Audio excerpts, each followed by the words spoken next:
Welcome back to Lariat TV News. In case you missed it, we have all the event coverage from Turning Point USA's This is the Turning Point and all our neighbors. I'm Maren Small. And I'm Owen Carson. First, our recap on all our neighbors. As Turning Point USA held its event in Waco Hall, student organizations across campus coordinated an alternative event at Cashin. LTVN's Abby Roper was there to bring you the perspective.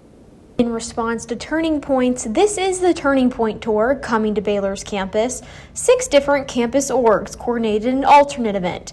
All are neighbors, with a purpose to provide a space welcoming of all people, regardless of their backgrounds and differences. This does not have to be a division that is predominant in America or on our campus. We can come together for something really beautiful, in my opinion, something more inclusive and more loving and more reflective of the love of Christ and the love that we need for our neighbors. Music and friendly interactions filled the room as Baylor students, faculty, staff, as well as the Waco community gathered for the event in Cashin. Speakers shared personal stories and testimonies centered around an overall theme rooted in Matthew 22:39, love your neighbor as yourself. Someone said it better than I could, that if God exists in all of us, then loving thy neighbor is an act of reverence. And I think that's exactly what this is. It's speaking to the light that's in all of us and creating this event as a space to acknowledge that, to honor it, and to recommit to that in all of us, and to make sure that we've got a world with laws and policies and spaces that truly are for everyone. This is the first time an event like this has been held on campus. Student organizations coming together to bring nationally recognized speakers for a shared cause, uplifting marginalized communities. And the students and all the speakers just reinforcing these themes of what does it mean to show up for our neighbor? What does it mean to love our neighbor? What does it mean to really believe that there's a future of our democracy together where everyone has dignity and everyone belongs and everybody has life, liberty, and the pursuit of happiness. The All Our Neighbors student-organized event is wrapping up here at Burleson Quad with a time of reflection and sharing their thoughts after tonight's event. For Lariat TV News, I'm Abby Roper. Turning Point USA's This is the Turning Point tour made a contentious stop in Waco Hall Wednesday, covering themes of national security and the current political culture of America. Jacob Stowers has the recap. Turning Point USA event that just let out in Waco Hall behind me covered themes of national policy, identity, and national security. The This is the Turning Point tour, which was hosted by Baylor's chapter of Turning Point USA, opened with a speech from current Texas Attorney General and Republican Senate candidate Ken Paxton. Political commentator Benny Johnson discussed current U.S. political culture, followed by the White House border czar Tom Homan, who spoke on national security. This event it's more than just one event, really. It's about something much bigger than that. It's about having the courage to speak for yourself and to think for yourself, and to stand firm in what you believe. That's exactly what Charlie fought for, and exactly what he died for. And that's why this night matters so much.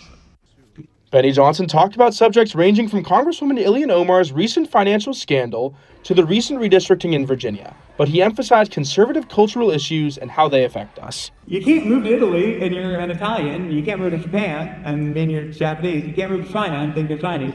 So somehow the entire world can move to America and claim to be American. That's wrong, by the way. I just want to state that. Tom Homan discussed the current state of our national security on the border, in addition to describing his department's philosophy when it comes to illegal immigration. At 3 a.m., while you're sleeping, there's a green uniform standing on a dirt trail someplace protecting the station. Men and women always they strap a gun to their hip every day and wear a Kevlar vest to go after illegal aliens, criminal illegal aliens, national security threats. For Lariat TV News, I'm Jacob Stowers. A controversial event on Baylor's campus sparked strong reactions from students. Turning Point USA's tour drew supporters and critics, with many leaving the event with different takeaways. Riley Painter was outside Waco Hall to bring us the reactions. From frustration to support, students walking out of Waco Hall shared a wide range of opinions after Turning Point USA's This is the Turning Point tour, which stopped at Baylor Wednesday. I was maybe a little disappointed is all the things you're talking about on policy, I agree with, and I'm not ashamed to say that.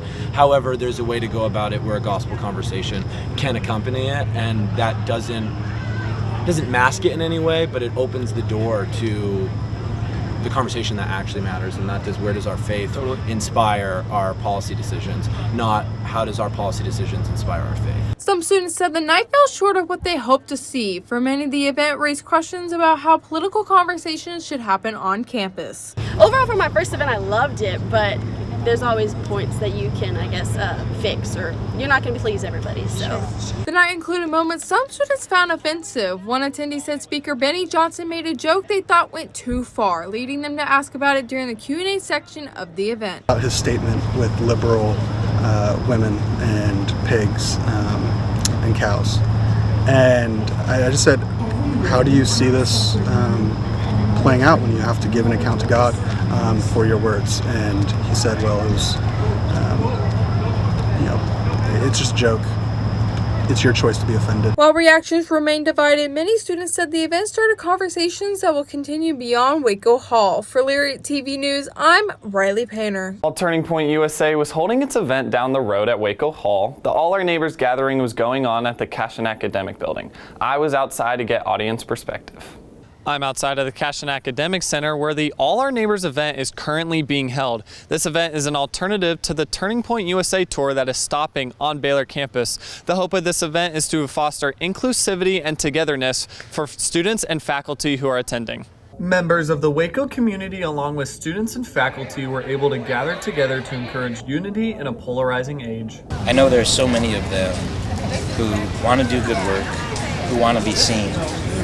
And I think an event like this gave them the chance to be visible in front of their faculty members. In light of Turning Point occurring just down the street at Waco Hall, the theme of empathy and harmony were the main talking points for the speakers, which left much of the attendees walking out with a newfound hope. It's at a time when we're so divided, and I think a lot of social media is driven to nurture that division and to nurture seeing the differences instead of seeing the similarities. And here we got to be united together in a common Christian identity and loving each other and believing in the power of humanity. From Lariat TV News, I'm Owen Carson. Candidates for Waco mayoral, city council, and independent school boards position discussed their policies and viewpoints during a panel hosted by KWTX in partnership with the Hispanic Leaders Network. The panel discussion provided candidates with a structured forum to present their platforms directly to community members. Waco mayoral candidates Aiden Morgan and incumbent Mayor Jim Holmes were at the event. In their discussion, they covered topics including public safety, crime, housing, infrastructure, and small businesses. City Council District 1 candidates incumbent Andrea Jackson Barfield and Rachel E. Pate discussed similar topics including small business development, economic opportunity, gentrification, and the future of District 1. Greatest concern of our district is the identity. In 3 to 5 years, will our district look the same? Will we have the same businesses? Will we have the same schools open? Will they be controlled by our local school system, or will someone have to step in? Election for mayor, city council, and Waco ISD will occur on Saturday, May 2nd, with early voting happening until April 28th. Coming up next, we give you an update on a Baylor student who completed what he calls an ultra marathon. And highlight a new Hawaiian barbecue restaurant in Waco. Keep it here.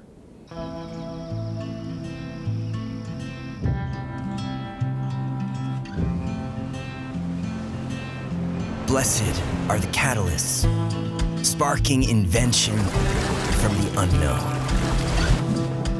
Strong are the generous, taking up the call to serve the world.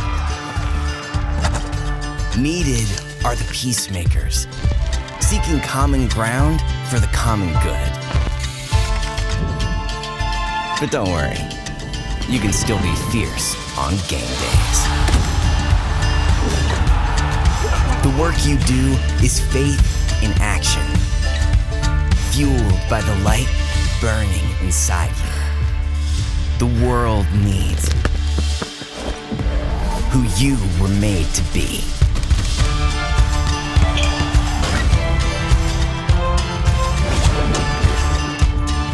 Dare to be you, indeed.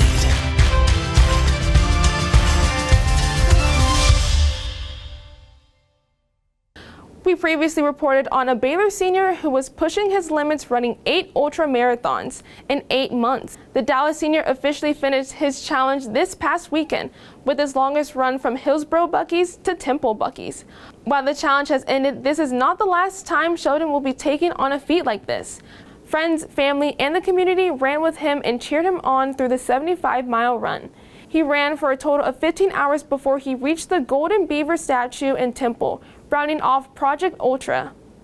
Literally right after I finished, my buddy has a video of it, and literally the very first thing I said was, on to the next. I think life is about always becoming and never arriving.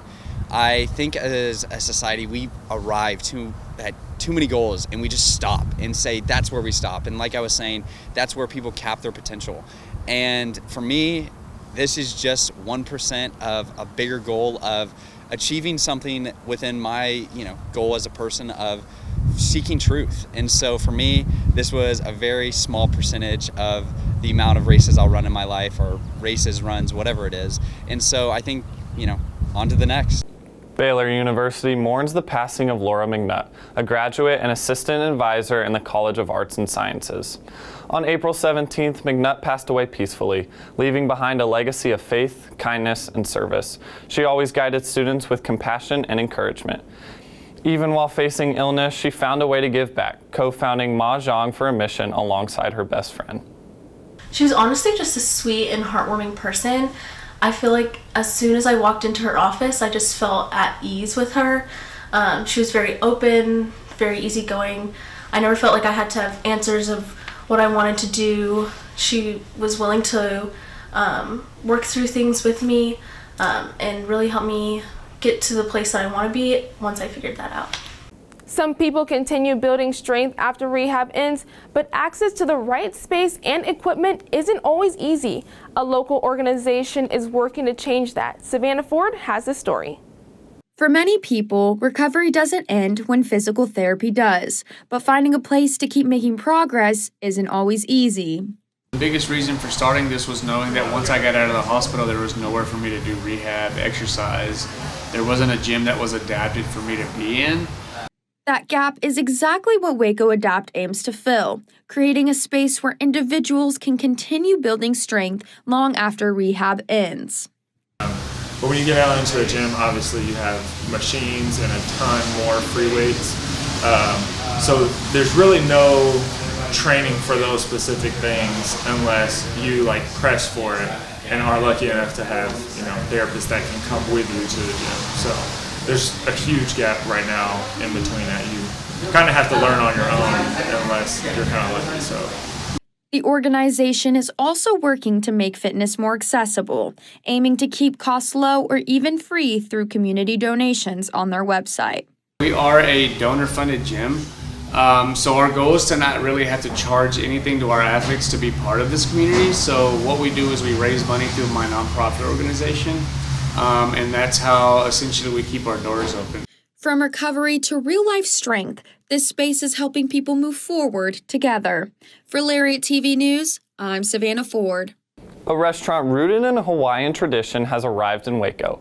L&L Hawaiian Barbecue, a brand with more than 70 years of history, now brings its island flavors and spirit of aloha to Central Texas. Riley Painter gives you a taste. What started as a small shop in Honolulu's Kalihi neighborhood is now an international brand amongst the world. L&L's Hawaiian Barbecue is now open in Waco and is serving Hawaiian foods with this community. Hawaiian barbecue it is a cultural staple in Hawaii. Whenever you drive around in Hawaii, it's almost like McDonald's or Starbucks. It's like in every neighborhood, and everybody knows it growing up. So really, it's a culmination of all the cultures that make Hawaii.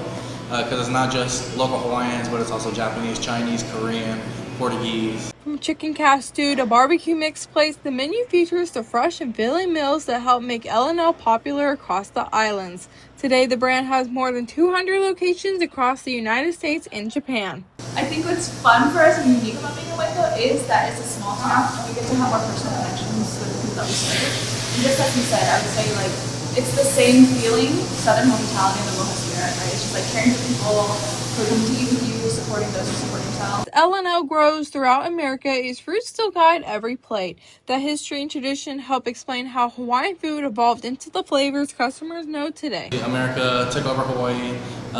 The local Hawaiians, a lot of them died out in the war. So there wasn't enough people to work the sugarcane plantations. In order for them to work the sugarcane plantations, They had to get immigrants from Japan, from Korea, China, Portuguese, Philippines. And basically at the end of the day, everybody would share their best dish and bring it together like a potluck style. More than just a meal, each visit is meant to feel like home, sharing the warmth of aloha with every customer who walks through the door. For Lariat TV News, I'm Riley Painter.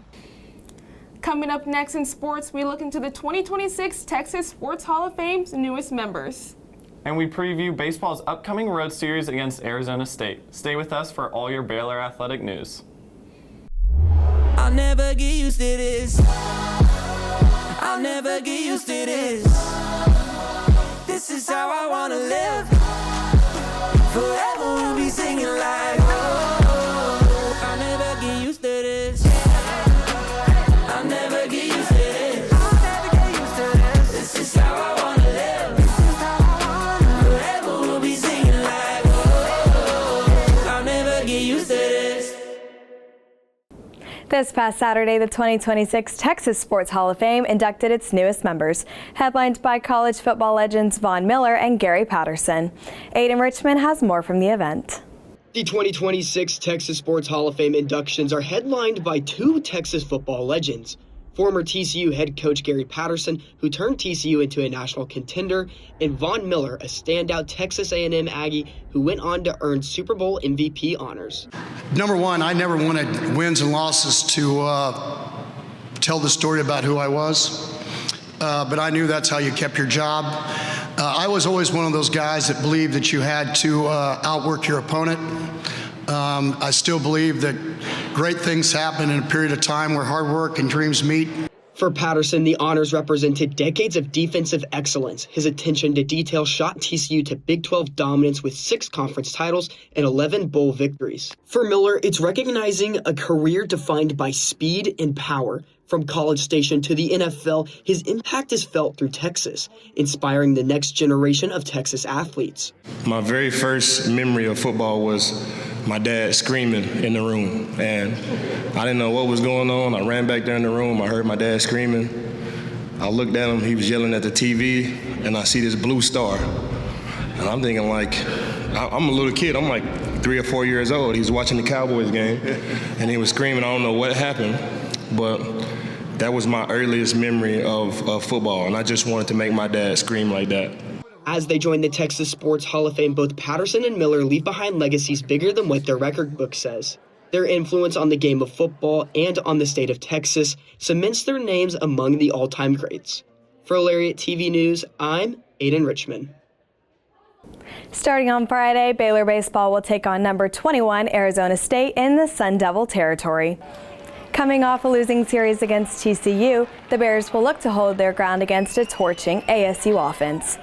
Left fielder Landon Hairston leads the NCAA in home runs with 25 and is second in batting average at .485. This is Baylor's first trip to Tempe since 2014 when the Bears won 2 of 3 against the Sun Devils. We're going to face a good opponent in Arizona State.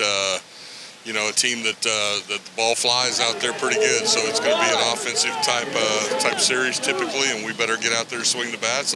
Baylor baseball took a devastating set of losses Sunday as part of a rain-delayed doubleheader ending in a 3-day series against TCU. I have more from the final game. Baylor baseball fell 6-1 in the final game of their 3-day series against TCU Sunday.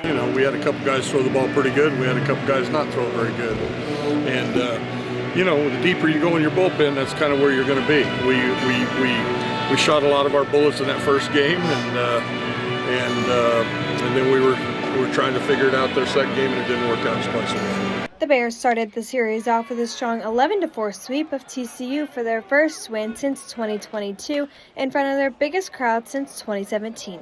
Baylor started to fall in the second game 5-4. The Frogs then found their momentum and swept the Bears 10-2. But now we've got to go forward, and so we'll pack up. We'll go on the road this week. We'll go to Sam Houston on Tuesday and Arizona State this weekend, and it'll be a fight. And we better show up and be ready to fight. But these guys will. These guys want to win, and they're competing their tails off every day. Baylor will hit the road for a game against Sam Houston Tuesday. For Lariat TV News, I'm Brooke Cranford. Number 1 Baylor Akron Tumbling prepares for a quarterfinal matchup against number 9 Duquesne Friday. The Bears entered the championship after finishing the regular season undefeated for the 5th year in a row. The Dukes are coming off a 263.4 to 247.63 win against LaSalle. The last time the two teams met was at the end of last March when Baylor earned a 278.3 to 255.03 victory. Over the last few weeks, Scott Drew has been active in the transfer portal, picking up big names to join the Bears after a lackluster season this past year. Charlie Cole looks into some of the names coming to Waco. Men's basketball has some new additions and roster updates as the NBA draft approaches. On Wednesday, the Bears secured 2 new players in the transfer portal. Forwards Isaac Celescar from Yale and Evan Chapman from UAB. Celescar, a 4-star transfer, earned a second-team All-Ivy League selection this past season after leading the conference in field goal percentage. He started every game for Yale, averaging 13.2 points and 6.3 rebounds per game. Evan Chapman started all but 3 games for UAB this past season, where he led the American Athletic Conference in defensive rebounds. The Texas native averaged 8.8 points and 8.8 rebounds per game. Celescar will be an incoming junior with 2 years of eligibility remaining, and Chapman will join the Bears as an incoming senior with 1 year of eligibility remaining. Former Baylor guard Tunde Yesufu also made headlines this week, entering the transfer portal just hours before its closing Tuesday. He previously declared for the NBA draft on April 10th, but with his first-round status unknown, Yesufu may withdraw from the draft at any point until May 28th. The former 5-star averaged 17.8 points per game to lead Baylor in his freshman year, and is now ranked as the 5th overall prospect in the transfer portal. Baylor currently has the 22nd ranked transfer portal class per 24/7 Sports, bringing in 4 new players so far. For Lariat TV News, I'm Charlie Cole. Women's golf is competing this weekend in the Big 12 Championship Tournament. After round 1 Thursday, the Bears sit in 6th place with a total score of 3 over par. Baylor finished 5th place in the regular season standings and is ranked number 25 in the country. It will look to finish its season strong Friday and Saturday before the NCAA Regionals on May 11th. That wraps it up for sports this week. Be sure to stay up to date on all things Baylor athletics by following the Lariat on social media. Back to you guys. Thanks, Brooke. That'll do it for us this week on Lariat TV News. As always, we're glad you joined us. Make sure you stay tuned next week for our final show of the semester. We'll show you our favorite stories from throughout the year and bring you the news you need to know. Until then, have a great week, and as always, Sic 'em Bears.